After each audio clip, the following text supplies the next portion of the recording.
আজকে আমি এতিম হয়ে গেছি। সবারই সন্তান আছে, যার বাপ থাকে না, তার কেউ থাকে না, তারা এতিম হয়ে যায়।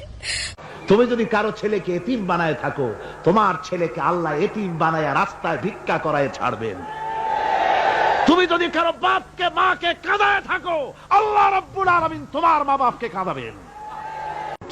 বিবেক দিয়ে চিন্তা করো, যাকে মেরেছো ওই রাত্রে তার বাড়ির কাছে যাও, ওই রাত্রে গোপনে তার বাড়ির কাছে গিয়ে দেখো তার মা কিভাবে তার সন্তানের জন্য কাঁদতেছে, মায়ের কোলটা খালি হয়েছে বলে কিভাবে কাঁদতেছে, তার বাবা কিভাবে কাঁদতেছে, তার বউ থাকলে কিভাবে ছটফট করতেছে, তার কলিজার টুকরা সন্তান থাকলে কিভাবে আব্বা আব্বা বলে কাঁদতেছে। যারে গুলি করে মেরেছো একবার বাড়ির কাছে গিয়ে কান পাচা শোনো। মনে রাখো যুবক, সন্ত্রাসীরা শুনে রাখো, অস্ত্র দিয়া মানুষকে যারা মেরেছো